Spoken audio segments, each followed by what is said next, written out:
도나도나 머니 돈나 돈 이야기하는 돈나들의 돈 이야기 시작하겠습니다. 오늘 여러분들에게 새로운 뉴 페이스를 소개하도록 하겠습니다. 자, 자기소개는 자기가 합니다. 네, 안녕하세요. JC 여행사 김영라입니다.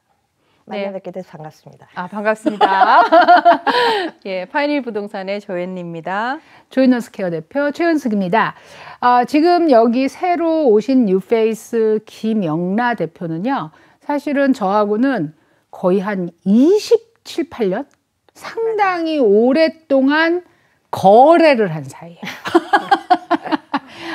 친하기도 하지만 사실은 여행사를 그렇게 오래 했고 그 여행사를 제가 계속해서 이용을 한 거죠. 마일리지에 대한 얘기 한번 해보려고 그래요. 마일리지 다 아시겠지만 우리가 크레딧 카드만 써도 마일리지가 쌓입니다. 근데 흔히 하는 말로 마일리지를 가장 가성비 높게 쓰는 거는 항공권을 끊는 거다. 그러니까 뭐 마일리지를 우리가 어느 정도 쌓아나가면 현금으로 바꿀 수도 있고 물건으로 바꿀 수도 있고 여러 가지로 쓸 수가 있어요. 그런데 가장 가성비가 높은 거는 항공권이다라고 얘기를 해서 그 얘기를 한번 해보려고 합니다. 자, 이제 많은 분들이 마일리지를 크레딧 카드 사용한 돈을 합쳐서 마일리지를 쓰죠. 보통. 마일리지 이제 여러 가지 체이스뱅크나 US뱅크 여러 가지 회사가 있는데요. 그 대한항공하고는 US 비자라고 해서 US뱅크에서 발행한 크레딧 카드가 있어요. 그거는 다른 카드 뭐 아메리칸 익스프레스나 체이스 카드 같은 경우는 마일리지가 쌓이면 그 안에서 그 사이트에서 항공권을 구입을 하실 수가 있지만 US뱅크에서 발행한 비자 카드인 경우에는 내가 돈을 쓰면 그게 자동으로 마일리지가 대한항공에 적립이 됩니다. 그래서 보통 내가 1불을 쓰면 1마일, 뭐 10불을 쓰면 10마일. 그렇지만 그 카드 종류에 따라 조금 다르긴 하지만 US뱅크 비자 카드인 경우에는 그 카드로 대한항공을 구입하시는 경우에는 더블 마일리지를 받게 돼 있어요. 아, 진짜? 네. 그래서 만약에 내가 US뱅크 비자 카드로 2,000불짜리 티켓을 사게 되면 거기에 4,000마일의 마일리지가 쌓이는데 보통은 이제 우리가 그 크레딧 카드에 들어가서 보면 거기 마일리지가 쌓인 게 보이잖아요. 근데 여기는 쌓이는 마일리지가 자동으로 처음에 US뱅크 비자 카드를 만드실 때 거기에 그 대한항공 마일리지 번호를 넣는 란이 있어요. 그래서 거기서 대한항공 마일리지 번호를 넣게 되면 그 사용해서 얻은 마일리지가 자동으로 대한항공 마일리지로 적립이 됩니다. 우리가 이제 저희 방송이 조지아에서 만들어지는 방송인지 다 알고 계시고 또 저희 시청하시는 돈나님들이 대부분이 동포분들이시니까 대한항공과 델타항공 위주로 한번 얘기를 해보겠어요. 어쨌든 한국에 갈 때는 뭐 어떤 항공보다 델타와 대한항공을 가장 많이 이용하지 않을까 싶어요. 네, 그거는 이제 당연한 게 지금 현재 직항으로 운항하는 비행기가 대한항공하고 델타항공밖에 없어요. 그래서 지금 데일리로 일주일에 7편씩 운항을 하고 있는데 조지아에서는? 네, 아틀란타 출발이죠. 그래서 아틀란타 출발로 이제 대한항공 주 7편은 낮 12시 25분에 운항을 하고 그리고 델타항공 주 7편은 밤 00시 55분. 아니 근데 비행기가 델타가 떠요? 그 밤에? 델타가 뜹니다.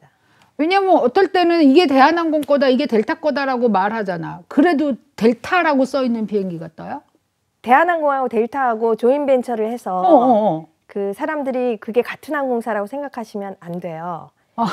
같이 조인벤처를 해서 마일리지도 공유가 되고 여러 가지 그 조인벤처의 특성상 이제 공유하는 부분은 있지만 회사 자체는 달라요. 그래서 밤에 뜨는 비행기는 저희가 가끔 예약을 하게 되면 아니면 인터넷에 들어가면 밤 12시 55분에도 대한항공이라는 그 마크가 찍혀져 있지만 실질적으로 거기를 이제 우리가 자세히는 안 보는데 그렇게 보면 스케줄 밑에 Operated by 델타 에어라인이라고 써 있어요. 그러니까 대한항공하고 코드쉐어를 하긴 하지만 실제 운항하는 비행기는 델타항공이라는 얘기죠. 아틀란타 공항에서 출발하는 비행기를 기준으로 얘기하고 있어요. 그러니까 뉴욕이나 LA, 시카고는 전혀 다른 스토리일 수도 있는데 아틀란타에서 한국 가는 비행기는 밤에 운행되는 비행기는 델타 그리고 낮에 운행되는 비행기는 대한항공이다. 그렇지만 티켓팅을 할 때 대한항공을 티켓팅했는데 밤 시간을 끊어서 델타를 타고 가게 된다. 그런 맞아요. 거잖아요. 네. 그 잠깐 마일리지에서는 벗어났지만 델타 항공하고 대한항공하고 안에 뭐 이 의자 배치라든가 이런 게 다른가요? 좀 다르죠. 대한항공은 지금 현재 운항하고 있는 비행기가 747-800 시리즈라고 보잉 747-800 시리즈고요. 그 비행기는 지금 현재 이코노미 기준으로 했을 때는 창가에 3좌석, 그리고 복도, 그 다음에 가운데 4좌석, 그리고 복도, 그리고 반대편 창가에 3좌석 이렇게 한 로에 배열이 돼 있고 델타 항공 경우는 333이에요. 그 델타 항공을 지금 운항하는 비행기가 에어버스가 운항을 하고요. 그리고 실질적으로 한 라인으로 보게 되면 델타 항공이 좌석이 하나가 적게 배치가 됐다라고 생각하시면 그렇지. 되죠. 333 기준이니까. 그러니까 항공사도 다르고 그리고 운항하는 비행기 기종도 다르고 그리고 시간도 달라요. 그럼 이제 마일리지에 대해서 지금 얘기를 하면 대한항공은 옛날에 몇 년 전만 해도 체이스 카드가 대한항공의 마일리지를 해서 티켓팅을 할 수 있었는데 그게 없어졌죠. 없어졌습니다. 그때 그거는 이제 US뱅크하고 좀 다른 게 체이스 뱅크의 마일리지가 쌓이면 그거 자체를 대한항공으로 트랜스퍼를 할 수 있었어요. 거기서 내가 예를 들면 뭐 10만 마일이 있다. 그러면 내가 필요한 마일이 8만이다. 그럼 8만 마일 자체를 대한항공으로 트랜스퍼가 가능해졌어요. 했었는데 그게 지금 계약이 종료가 된 지가 몇 년이 지났죠. 그러니까. 코비드 전에 종료가 돼서 지금 현재는 체이스 카드 마일리지를 대한항공으로 트랜스퍼는 불가합니다. 그러면 대한항공을 타려면 무조건 US뱅크 카드를 갖고 있어야 되나요? 그 비자 카드를? 아니죠. 대한항공 마일리지를 적립하는 방법은 여러 가지가 있어요. 뭐 꼭 크레딧 카드를 사용해서 적립하는 방법도 물론 있겠지만 두 번째는 내가 직접 비행기를 탑승하면 마일리지를 받습니다. 돈 내고 탑승하면? 네. 내가 비행기표를 사서 거기다가 대한항공 마일리지를 번호를 넣게 되면 실질적으로 내가 탑승한 만큼의 그 운항 마일리지를 받아요. 그게 진짜 마일리지지, 그쵸, 사실. 그쵸. 그래서 실질적으로 마일리지 등급이 있어요. 모든 분들이 많이 알고 계시는 모닝컴이라는 게 있고, 그다음 프리미엄 모닝컴이 있고, 그다음에 이제 제일 높은 등급 플래티넘이라는 그런 등급들이 이제 여러 가지가 있는데, 그리고 맨 마지막에 밀리언 마일러라고 있습니다. 그런데 그 마일리지는 크레딧 카드를 내가 뭐 50만 불을 쓴다고 해서 그 마일리지가 그 대한항공 마일리지로 적립이 된다고 해서 마일리지 등급은 올라가지 않아요. 그거는 탑승 마일리지 기준이에요. 그렇기 때문에 보통 프리미엄 모닝컴이 혜택이 좀 있어요. 혜택이 있는데 그런 거는 이제 탑승 마일리지로 50만 마일 이상. 그럼 그거는 돈 주고 산 티켓만 해당된다는 뜻이네요. 그렇죠. 마일리지를 이용한 게 아니라. 아닙니다. 마일리지를 이용해서 무료 항공권도 받으실 수 있고 또 많은 분들이 이제 마일리지를 이용해서 일반석을 구입을 하시되 다시 업그레이드를 해서 비즈니스 클래스를 타시는 경우에는 그 무료 항공권을 받은 경우에는 내가 돈을 내지 않았기 때문에 마일리지 적립을 못 받고요. 그 대신에 그 업그레이드 하는 경우는 내가 일반석을 돈을 내고 사고 그리고 그 마일리지를 이용해서 비즈니스 클래스를 업그레이드 하기 때문에 일반석 돈을 내고 그거는 유료 그쵸. 그러니까 내가 퍼체이스를 한 티켓이기 때문에 그 부분에 대해서는 마일리지를 받되 비즈니스 클래스의 마일리지를 받는 게 아니라 일반석에 해당되는 마일리지, 탑승 마일리지를 받는 그러니까 부분적으로 들어가는 거네, 그죠? 전체적인 게 아니고. 아니죠. 전체가 들어가지만 내가 탑승했을 때 비즈니스를 탄다고 하더라도 내가 상계 이코노미이기 때문에 이코노미에 해당되는 마일리지를 받으신다는 거죠. 하여튼 자 마일리지라고 우리가 말하는 거가 사실은 이 우리 동포들은 어떠냐면 자영업을 하시는 분들이 많기 때문에 크레딧 카드 마일리지를 쓰는 경우가 대부분이라고 봐요. 그러니까 이제 저희 이제 지인들도 보면은 그 회사에서 일어나는 모든 트랜잭션을 다 크레딧 카드로 하면 사실은 1년에 몇십만 마일이 쌓이는 분들이 많기 때문에 그런 분들이 마일리지를 사용해서 한국에 갈 때 쓰게 되는데 지금 이제 체이스 뱅크 카드는 더 이상 쓰지 못하고 US 뱅크 카드만 사용이 가능하다 이렇게 얘기를 해서 그런 비자 카드를 만들어야 되는 거죠. US뱅크 비자 카드를. 만약에 마일리지를 대한항공 마일리지를 적립하고 싶으면 지금 현재는 그게 가능한 카드가 US뱅크 카드만 가능하다고 알고 있어요.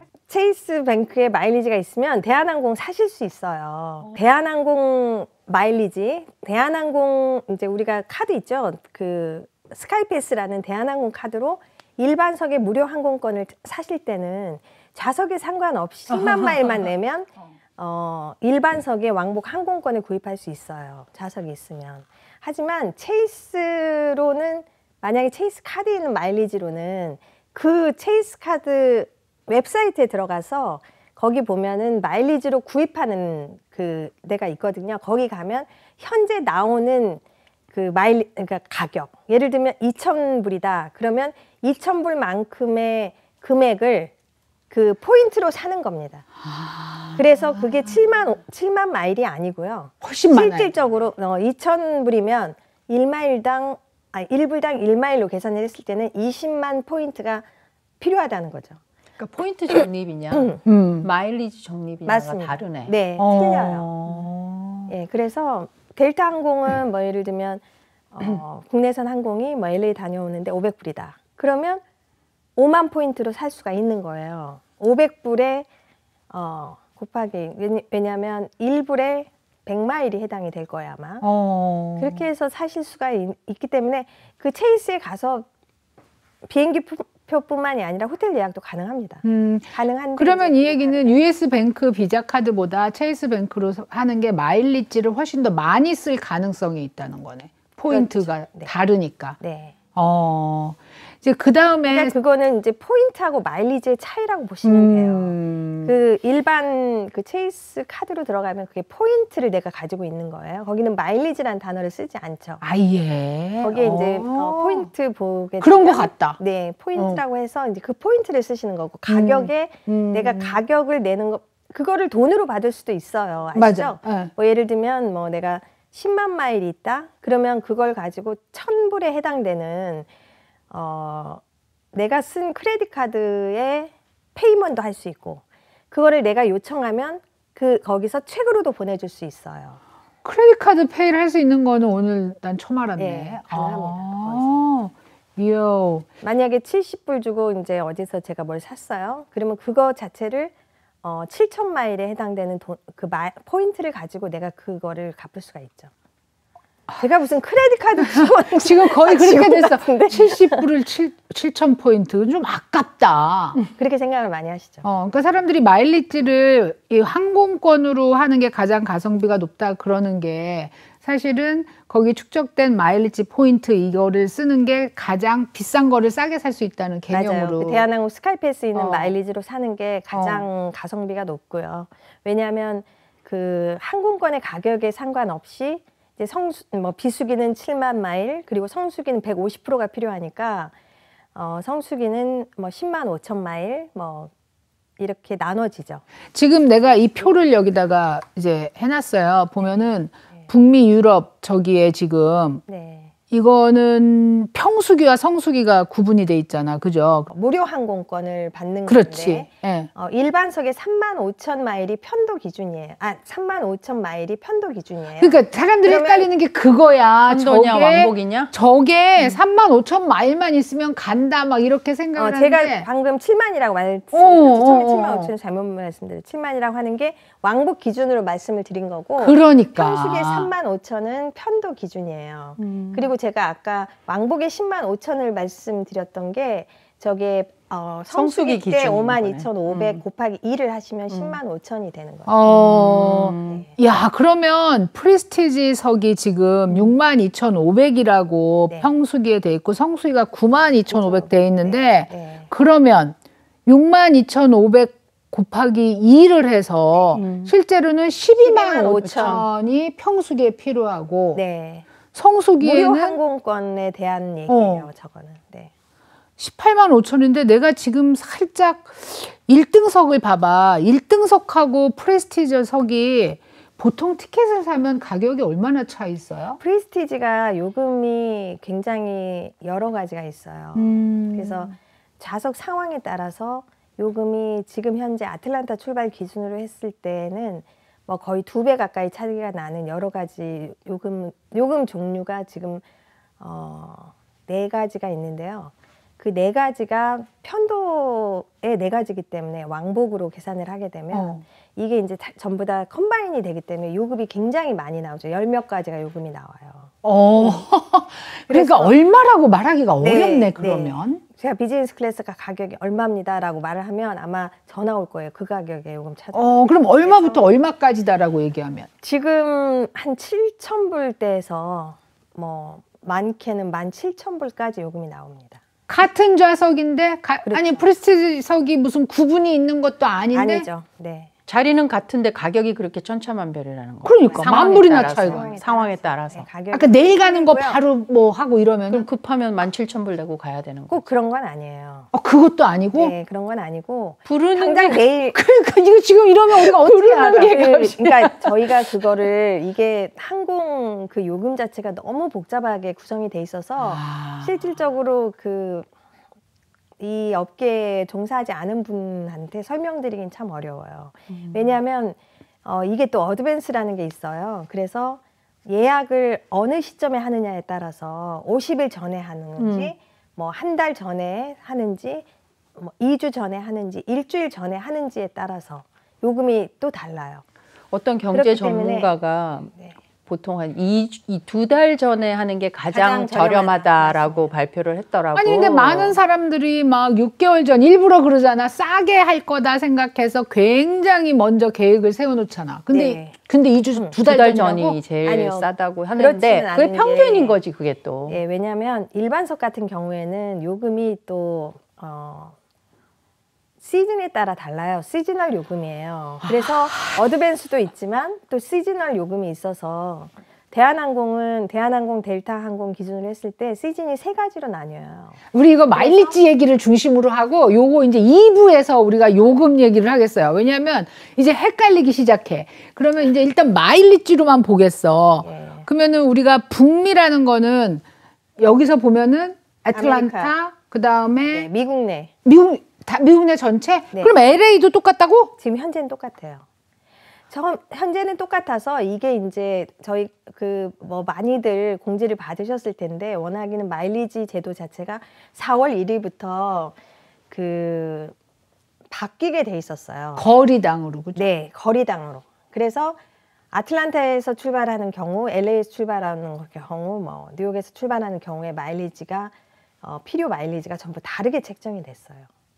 다르게 책정이 됐었는데 그게 지금 전반적으로 유보 상태가 돼서 적용이 안 되고 있죠. 실질적으로 영어로 공지는 서스펜드라고 나왔어요. 네. 그러니까 서스펜드가 됐으니까 이제 퇴학이야 서스펜드는. 언제 할지 모르는다는 얘기네. 네. 근데 이제 내가 궁금한 거는 그때 그런 마일리지가 이렇게 공제된다고 나왔어요? 아니면 그냥 전체적으로 요럴 것이다 이렇게 그냥 이런 거다라고 공지가 나왔죠. 그게 궁금한 게 지금 여기서 예. LA, 뉴욕, 시카고, 애틀란타가 전부 62,000 아까 뭐였어? 62,500이었나? 그랬으면 애틀란타가 늘어났어요? 아니면 LA가 깎였어요? 전반적으로 지금 35,000에서요. 네. 마일리지가 올랐습니다. 그러니까 7만에서 95,000으로 올랐었어요. 그러니까 무료 티켓에 항공권 필요 마일리지가 올라 있었어요. 아틀란타가? 그러니까 내가 그렇죠. 궁금한 건 네. 이거지. 왜냐면 아니 전체적으로 다 올랐어요.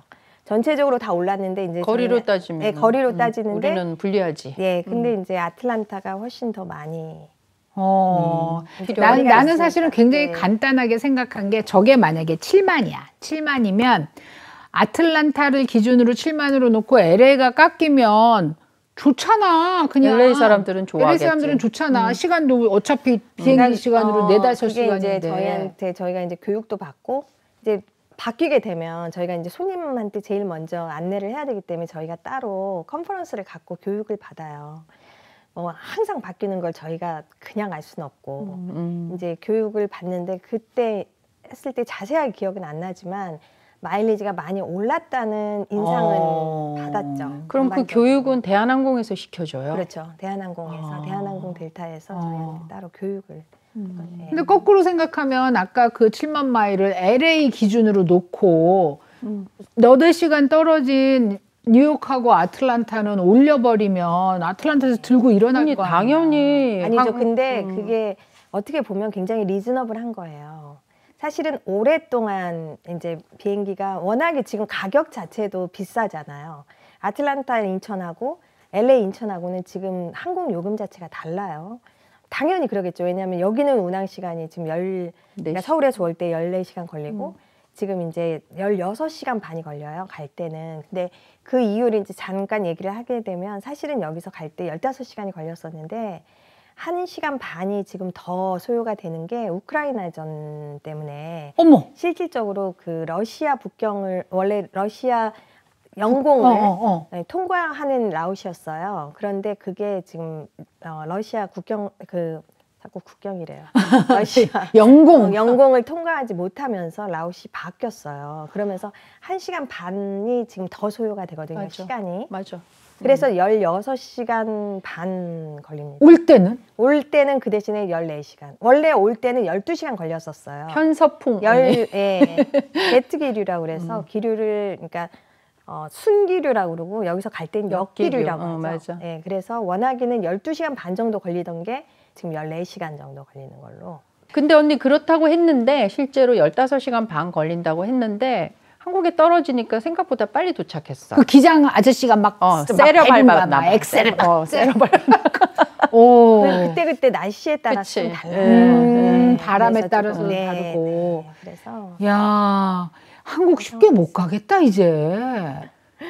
그러니까 비행기 안에서의 1시간 반은 정말 죽고 싶은 그래서 그러니까. 그래서 더 아마 그 좋은 자리, 좀 어. 편한 자리를 더 찾으실 거야, 사람들이. 자, 마일리지가 보통 우리가 성수기에 많이 간다고. 어쩔 수 없이. 애들이 방학을 하면 그때 한국을 많이 가고. 그래서 비싼 거예요. 성수기는 5월부터 시작되는 거예요. 네, 어떻게 5월 중순부터 시작해서 출발이 여기 여름 방학 시즌인 네. 거지. 나 욕 나올 뻔했어. 그래서 비싼 거예요. 이러니까. 아니, 많은 사람이 이용하면 더 싸야 되는 거 아니야?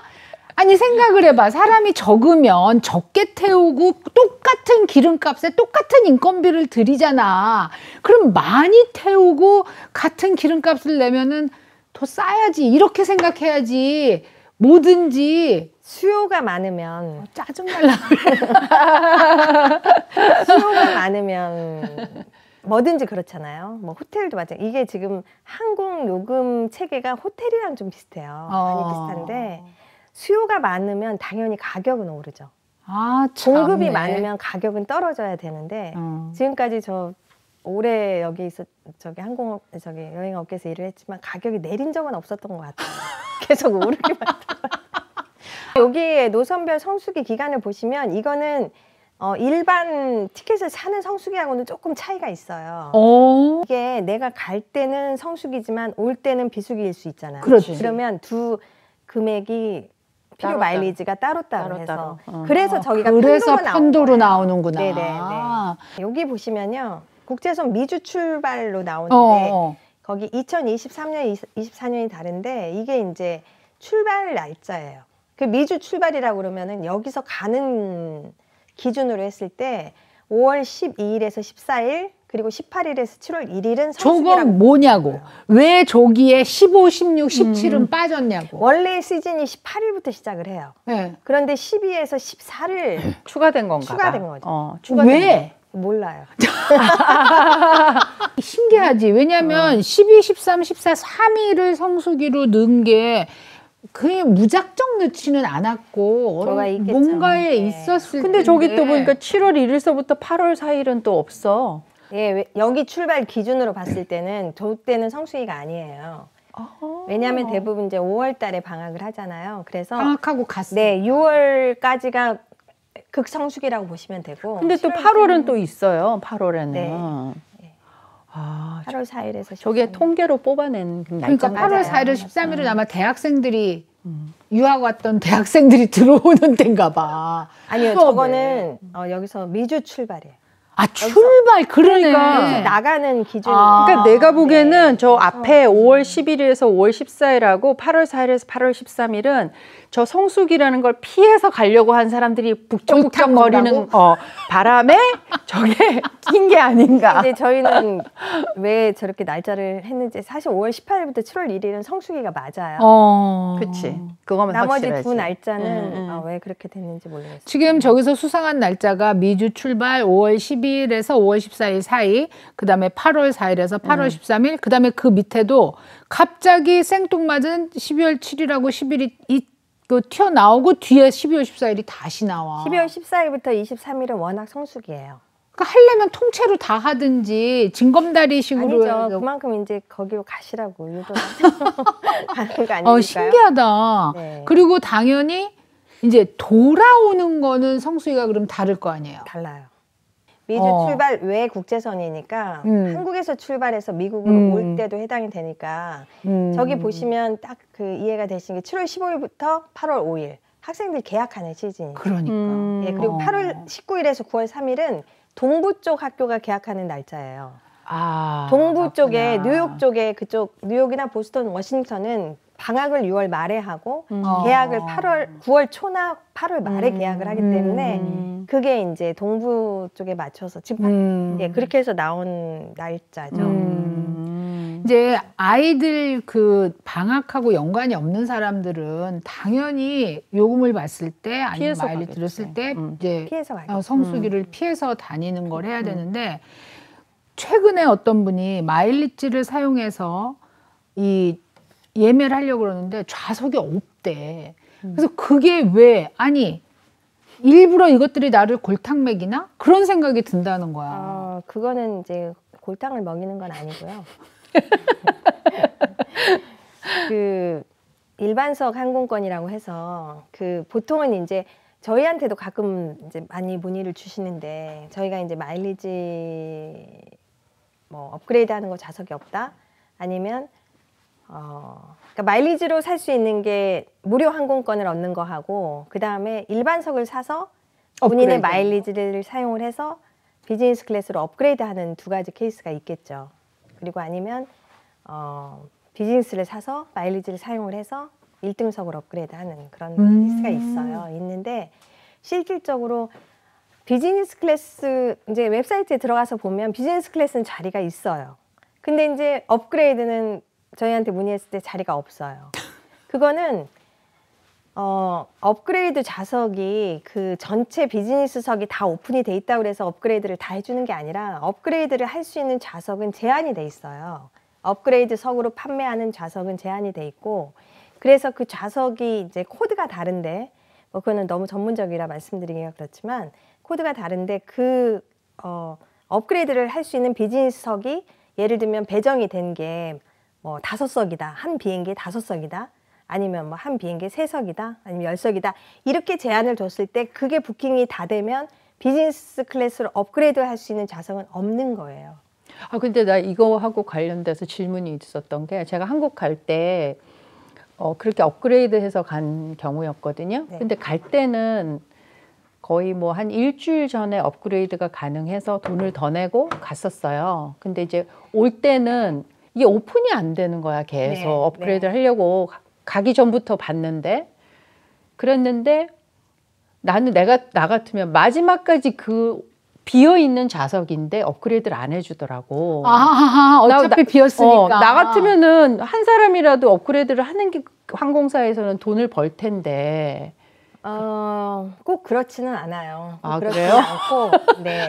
오늘 우리의 생각 엄청 깨진다. 네, 그런데 이제 항공사 계산이 다르네. 그 돈을 더 내고 업그레이드를 하셨다고 했잖아요. 그 이유가 뭐냐면 일반석으로 내가 항공권을 구입을 하지만 그 일반석으로 구입하는 항공권도 여러 종류가 있다고 했죠. 요금에 따라서 여러 종류가 있어서 미리 사는 사람이 더 이제 저렴하다고 했지만 실질적으로 일반석 항공권을 사서 비즈니스 클래스로 업그레이드가 가능한 항공권은 가격 자체가 높아요. 엄청 비싸. 비싸요. 그래서 근데 프리미엄 뭐 델타 저는 항상 델타를 다니까 프리미엄 셀렉트 같은 게 있잖아요. 네. 그러면 그걸 사가지고 그거랑 이제 차이가 좀 나니까 얼마를 더 내면 그거는 업그레이드, 웹사이트에서 할 수 그 있어요. 업그레이드 가능하다 이렇게 해가지고 갈 땐 됐단 말이지. 근데 올 때가 안 되더란 말이지. 델타하고 대한항공하고는 굉장히 이거 이제 다르죠. 달라요. 시스템 자체가 달라서 대한항공은 좌석을 이제 제한을 해놓고 업그레이드를 하거나 아니면 일반석 항공권에 무료 항공권을 제공을 해주는 거고요. 델타 항공은 비행기표를 사서 날짜마다 그 부킹 상황에 따라서 내가 업그레이드를 하거나 아니면 무료 항공권을 살 때 마일리지가 다 달라요. 그래서 그러니까 대한항공처럼 7만 마일이면 비수기 때 무료 항공권을 살 수 있는 게 아니에요, 델타는. 그 손님들이 항상 물어보죠. 이거 무료 항공권 얼마에 되냐? 아니면 마일리지로 업그레이드를 하려면 몇 마일을 더 내야 되냐라고 물어보는데 그게 그때그때마다 좌석 상황에 따라 다르기 때문에 뭐 어느 날은 뭐 조금만 내도 업그레이드가 될 수가 있고 어느 날은 더 많이 내야 되고. 공식이 없다는 게 문제다. 확인이 불가능하고요. 공식은 있겠지만 우리가 모르는 거겠지. 뭔가 공식이 있겠지, 자기네 시스템이. 있겠죠. 당연히 있겠죠. 그런데 이제 가장 좋은 거는 그거는 저희가 확인이 안 되기 때문에 대한항공 웹사이트에 들어가서 본인의 산 티켓을 이제 번호 저희한테 사도 이제 저희가 이제 정보를 드리잖아요. 예약 번호라든지 티켓 번호를 넣고 거기서 예약을 먼저 조회를 한 후에 그리고 마일리지 업그레이드에 대한 정보를 거기서 하면 얼마가 더 필요하다라고. 그래서 나는 어떻게 생각했냐면 야 에어 마샬이 타는 자리인가 봐 저기는. 그 생각까지 했어. 그 생각까지 했어. 그리고 라스트 미닛에 한국에 가면 인천공항에서 대한항공 직원들이 델타를 서브를 하잖아요. 거기 보면 공항에서. 그러니까 거기서 라스트 미닛까지 내가 물어봤다가 왜 자리가 있는데 안 주냐고. 자리가 있는 건 어떻게 아셨어요? 웹사이트에 계속 나오는 X가 안 되니까. 웹사이트에 에브리데이 들어가서 봤으니까. 그 X가 떠. 오픈이라고 돼 있는데 오픈이 아닌 거지. 그래서 에어 마샬이 타나? 나는 그 생각을 했지. 그 다음에 이제 아까 왜 없어지는 거에 대해서 얘기를 좀 하고 싶었었거든. 몇 년도에서 몇 년도까지 이게 없어지는 마일리지가 점점 없어져. 마일리지가 아주 오래 전에 쌓였던 걸 제외하고 코비드 전에 몇 년 전부터 유효 기간이 생겼어요. 마일리지가. 그러니까. 그래서 마일리지 본인이 그 로그인을 하시면 거기에 로그인 페이지에 가면 마일리지 현황이라는 게 있어요. 그러니까. 마일리지 현황에 가면 거기에서 그 언제 뭐 예를 들면 이제 마일리지를 적립한 날짜가 다 다를 거 아니에요. 내가 이번에 갔다 오면 그 마일리지가 여기 있네요. 거기 보면 유효 기간이 있잖아요. 저기 보면 2026년 12월에는 56,958마일이 없어져요. 그 이후에는. 그럼 그 전에 써야 되는 거예요? 네. 그래서 2026년 아직 많이 남았는데. 아니 근데 이제 써야 되니까 이게 사람 마음이 이거 어떡하지 이렇게 되는 거야. 그래서 근데 이제 만약에 가야 되는 거야 지금. 가야지. 그 유효 기간 자체는 이날까지 트래블을 하는 게 아니라요. 이날까지 제가 티켓팅을 해서 마일리지를 사용을 하면 돼요. 그래서 이날 그러니까 유효 기간이 지나기 전에 그 마일리지를 내가 뭐 티켓을 사거나 아니면 이거 마일리지로 할 수 있는 게 또 있어요. 뭐 보시면 호텔도 예약할 수 있고 그다음에 어떻게 생각할지 모르겠지만 기내품도 살 수 있고요. 면세품? 네, 아니 그 대한항공 뭐 비행기라든지 아니면 대한항공 이렇게 굿? 네, 굿. 굿즈? 그런 것도 살 수 있고 그리고 만약에 그 짐 추가 비용이 있죠. 제가 만약에 뭐 보통 국제선 같은 경우에는 일반석 기준으로 했을 때 50파운드. 그러니까 킬로로 하게 되면 한 23kg 정도 되는데 그거를 넘게 되거나 아니면 1인당 그 체크인 붙이는 수화물로 붙일 수 있는 게 2개예요. 짐이 많다 그래서 3개가 되면 그 엑스트라 백에 대해서 200불의 수수료가 붙는데 그것도 마일리지로 지불하실 수 있어요. 그래서 만약에 내가 정말 여행할 일 없고 그리고 마일리지는 없어진다. 그러면 다른 데다 이용을 하셔도 돼요. 이야. 그리고 이제 나는 가족 그거 공유할 수 있는 거를 만들어 놔서 네. 가족 거를 내가 쓰거나 내 거를 줄 수가 있으니까 그것도 네. 빨리빨리 이용해서 어떻게 써버려야 되겠다. 네, 그래서 그 가족 등록이 가능하고요. 그러니까 델타 항공 같은 경우에는 가족 이외에 다른 사람에게 양도가 가능해요. 마일리지를 줄 수 있어요. 몰랐어요. 아무한테나? 네, 줄 수 있어요. 내 마일리지로 다른 사람의 항공권을 사줄 수 있어요. 델타. 헐. 나 그 질문 있어요. 얼마 전에 그 이태리 여행을 4분이서 갔다 오셨는데 한 분이 다른 분들은 다 뭐가 없으시다 그래서 그분들의 마일리지를 이분한테 이렇게 주는 게 가능해요? 네, 그럼? 가능합니다. 델타만. 어머, 나는 그게 어떻게 가능해? 개개인별로 다 다른데 여권 번호도 다르고 그랬죠. 네, 그러니까 내 마일리지로 다른 사람의 티켓을 사줄 수 있어요. 델타 항공은. 그렇지만 델타 항공인 경우에는 내가 가족이라고 그래서 합산은 또 불가해요. 다 장단점이 있습니다. 네, 델타 항공은 뭐 남편 내가 뭐 9천 마일 있고 우리 남편이 뭐 몇만 마일이 있는데 묶어가지고 그건 안 돼요. 그냥 철저히 개인적이죠. 줄려면 주고. 네, 그렇게는 가능한. 그리고 그 대신에 대한항공은 가족끼리 패밀리 합산이 가능해요. 그렇지만 패밀리 멤버에 가입되지 않은 사람에게 양도는 티켓을 안 돼. 사주거나 아니면 마일리지 양도는 또 그건 안 되게 돼 있어요. 그래서 가족 등록을 할 때는 그 가족임을 증명할 수 있는 서류가 있으셔야 돼요. 맞아. 그래서 이제 뭐 한국 같은 경우에는 가족관계 증명서 이런 거를 같이 하거나 미국에서는 그런 게 없으면 텍스 보고를 같이 했다라는 증명. 텍스 파일링 파트너가 그런 거. 있어야 돼. 네, 그런 거를 서류를 제출해야만 패밀리로 묶으실 수가 있고 그리고 이제 패밀리로 묶은 다음에는 뭐 이 사람 저 사람의 이제 그 마일리지를 합산해서 뭐 예를 들면 뭐 제 거가 13,000마일이고 뭐 남편께 뭐 5만 마일인데 그럼 합치면 63,000인데 아이가 10,000마일 있어요. 그러면 이제 그 공제 신청서에다가 내 마일리지 13,000 다 쓰고 남편 마일리지 5만 마일 쓰고 그다음에 자녀 원 마일리지 7,000마일 해서 7만을 가지고 마일을. 이제 내가 무료 항공권을 사실 수가 있죠.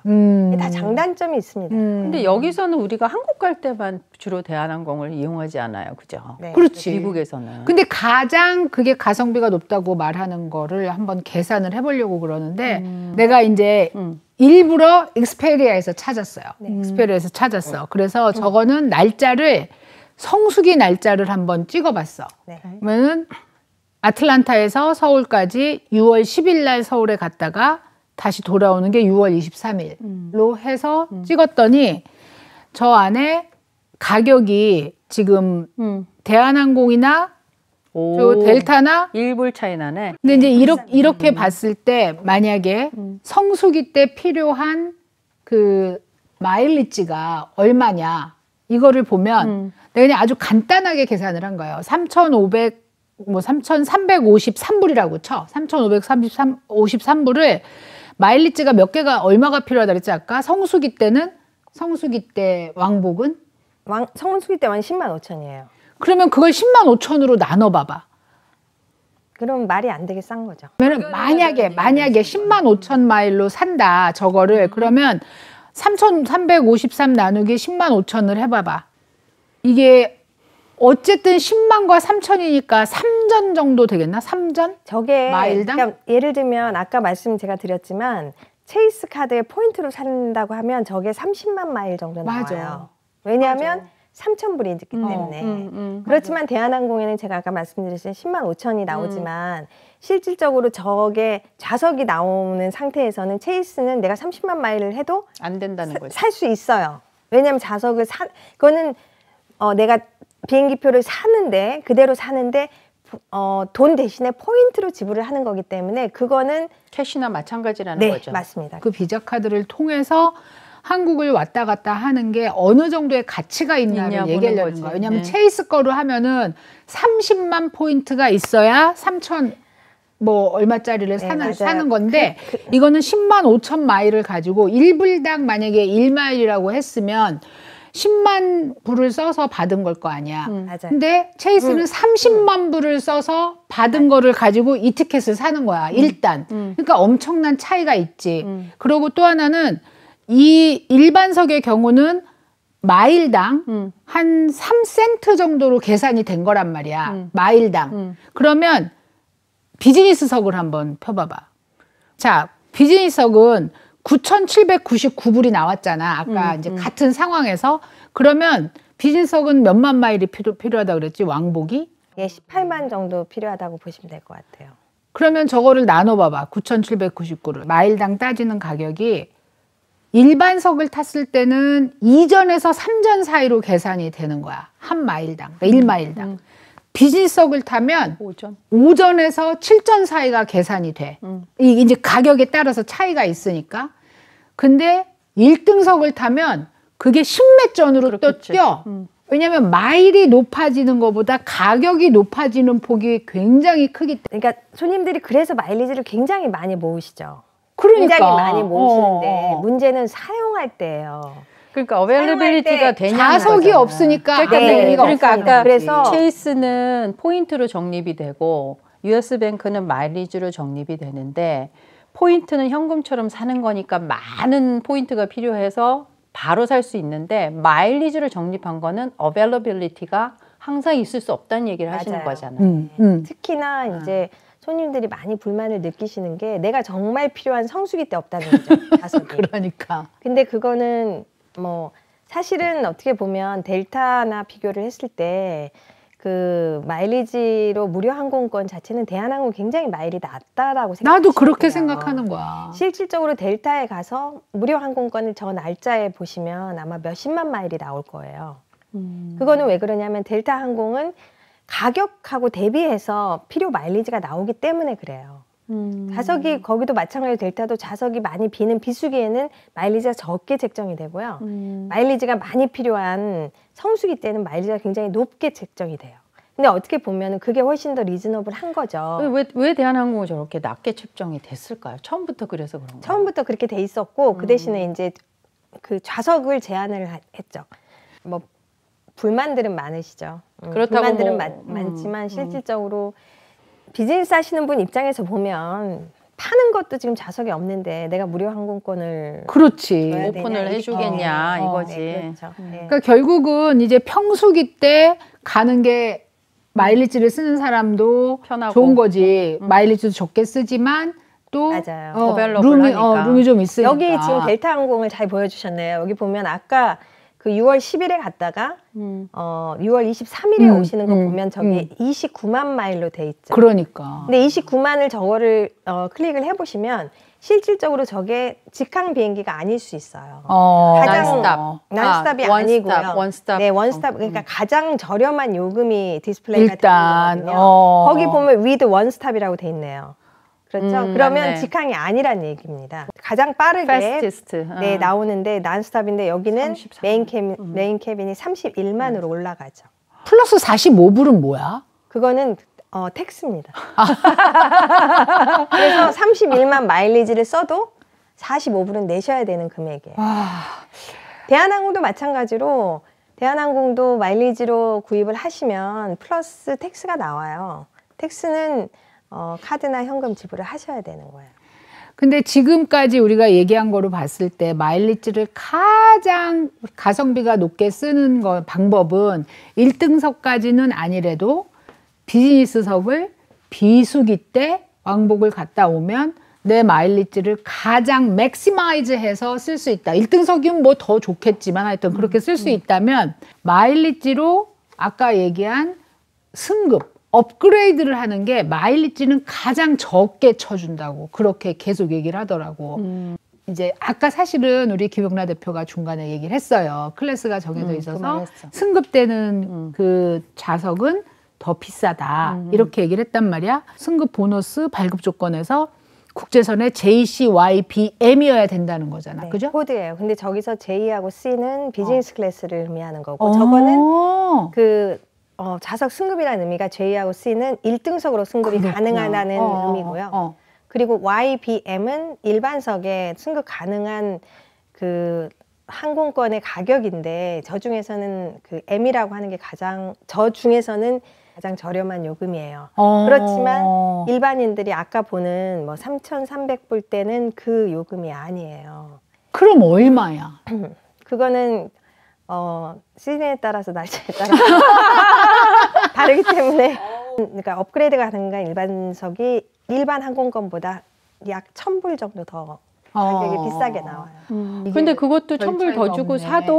사도 그렇죠. 빈자리가 있어야 그런 맞습니다. 기회가 온다는 네. 거니까 그냥 네. 기회를 잡고 있다가 비면은 들어갈 수는 있는데 꼭 할 수 있다는 그건 아니잖아. 네. 그렇지. 음. 그러면 이제 궁금한 게, 자, 마일리지로 전체를 해서 비즈니스석을 사는 것과 승급을 해서 사는 것과 좌석의 그 숫자가 차이가 있나요?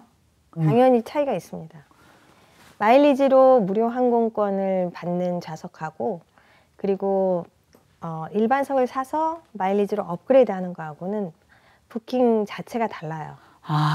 그렇기 때문에 지금 상황에서 지금 현재 비즈니스 클래스가 너무 좌석 수가 적어서 아틀란타에 출발하는 비행기 경우. 네, 그래서 지금 현재는 굉장히 사실은 비즈니스 무료 티켓도 그렇고 업그레이드도 굉장히 쉽지가 않다. 쉽지가 않아요. 비수기 때는 좀 나요? 비수기 때는 아무래도 좀 낮죠. 낮지만 이제 이거는 순전히 내 생각이긴 하지만 우리 요 조지아 지역에 한국 기업들이 굉장히 많이 들어왔어요. 맞아요. 그러면 매일매일 한국에 오고 가는 분들이 많은데 한국 기업들이 어느 선에서 비즈니스석을 회사에서 제공하는지는 정확히 모르지만 만약에 부장 이상이다, 뭐 임원이다 이렇게 하면 그분들이 하루에 10분은 탈 거야, 비행기에. 그러니까 그분들이 비즈니스석을 다 채우는 것 같아, 내 생각에. 맞아. 그래서 옛날보다 더 없는 것 같아. 엄청 힘들어졌어. 델타하고 그 조인벤처를 하면서요, 코드쉐어를 하면서 실질적으로 비즈니스 클래스를 탑승을 해보면 외국 분들이 굉장히 많으세요.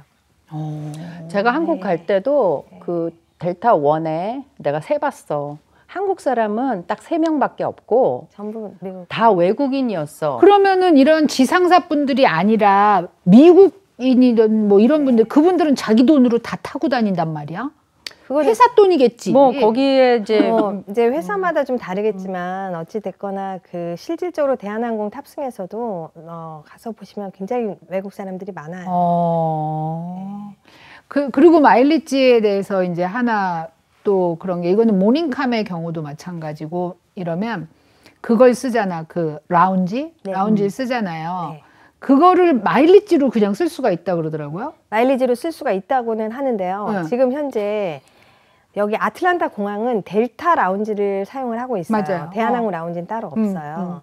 그런데 제가 알기로는 지금 마일리지로 사용이 안 되는 걸로 아는데 그거는 확인을 제가 해봐야 될 것 같고요. 예. 그 라운지를 많이들 원하시죠. 이용을 많이 하시고 실질적으로 이제 대한항공 같은 경우에는 정말 많이 근데 사실 공항에 가면 언니 라운지에 앉아 있으면 되게 릴렉스 하잖아. 아니 그건 그런데 이제 인천에서 출발을 해서 아틀란타로 올 때 라운지가 굉장히 좋아요. 대한항공 라운지가 엄청 좋아.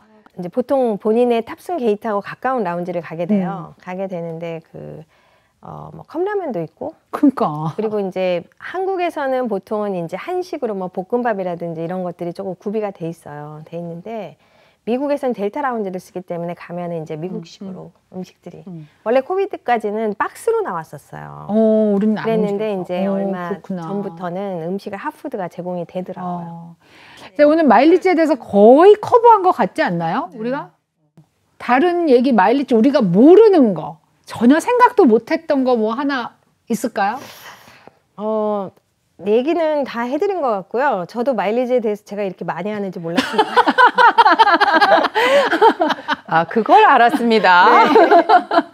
뭐 캐시앤 마일리지에 대한 것만 잠깐 설명을 하고, 그리고 오늘 시간 끝내도 될 것 같아요. 네. 캐시앤 마일리지라 그랬나? 사실은 이게 원래 4월 1일 변경이 될 때 캐시앤 마일즈가 있었는데 그게 이제 서스펜드 된 다음에 저는 캐시 마일즈라는 거를 사용해 본 적이 없고, 그리고 있는지 몰랐는데 오늘 또 웹사이트를 있어요. 보니까 있어요. 네, 그런데 이거는 그러니까 개념을 말씀드리면, 예를 들면 마일리지가 7만 마일이 이제 무료 항공권이 필요한데 내가 7만이 없어요. 가족을 다 합쳐도 만약에 6만 마일밖에 없다. 그럼 내 마일리지를 쓰고 나머지 10,000마일에 대한 거를 현금으로 지급하겠다는 개념이에요.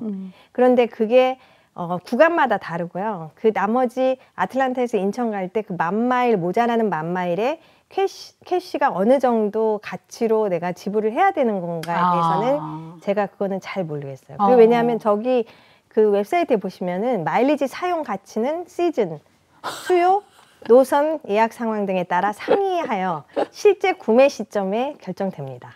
이렇게 나오죠? 그러니까 저거 티켓팅 할 때 마일리지를 내가 내 거를 얼마를 넣으면 거기에 캐시로 얼마 내라 이게 나와요. 그거지. 그런 것 같아요. 그게 지금 현재는 델타 항공 시행을 하고 있어요. 맞아요. 델타는 그게 돼요. 네. 그래서 그런 개념으로 보시면 될 것 같고, 예. 자세히 제가 해본 적이 없어요. 잘 모르겠어요. 그리고 제 지인 중에 한 분은 이제 마일리지로 성수기 때 비행기 잡기가 힘드니까 반드시 365일인지 뭐 364일 전에 접속을 한다라고 얘기를 하는 거예요. 그게 1년 전에 오픈된다는 얘기가 맞나요? 맞아요. 정확하게는 360일 전에 오픈되는 걸로 제가 알고 있는데 360일? 네, 그거는 가능해요. 가능은 하지만 아니 그리고 근데 마일리지로 하시는 거는 그거를 예를 들면은 제가 이제 내년에 5월에 가겠다 해서 마일리지로 했어요. 근데 만약에 그 날짜를 못 가요. 근데 이게 정확하지 않은 날짜예요. 그러면 다른 날짜로 바꾸면 그 날짜에 좌석이 없으면 또 못 바꾸시게 되니까 사실은 뭐 이때쯤 가야지라고 해서 그 티켓을 발권해 놓는 거는 그렇게 현명한 생각은 아니신 것 같아요. 근데 이론적으로는 네. 그날 하면 5개든 6개든 비어 있어야 되잖아요. 근데 이분이 성공한 적이 없다는 얘기를 하더라고요. 성수기는. 네, 맞습니다. 그래서 아마 지금 어째서라고 4월이면, 질문하시는 거예요. 네. 그게 아까 그 말씀이신 것 같은데 네, 맞아요. 오픈이 그렇게 안 된다는 거지. 네. 지금 12월 거 하셔도 아마 좌석 없을 거예요.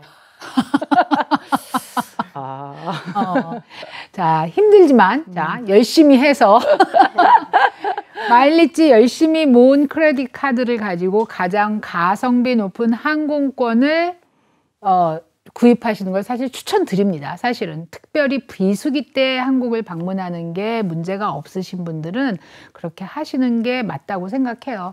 그리고 언제 바뀔지 몰라요. 지금 언제 마일리지가 오를지 모르고, 그리고 제 거를 제가 들어가 봤을 때 분명히 단계적으로 마일이 사라져 가고 있어요. 제가 모아놓은 마일리지가. 그러니까 그거 한번 확인하셔서 한국에 가실 때 아주 알뜰하게 이용하셨으면 하고 그렇게 추천을 드립니다. 오늘 너무 많은 지식을 풀어주셔서 감사드리고, 다음 회에서는 항공권 구입할 때 가격 차이가 존재하는가에 대해서 한번 얘기해 보도록 하겠습니다. 돈나님들 감사합니다. 감사합니다.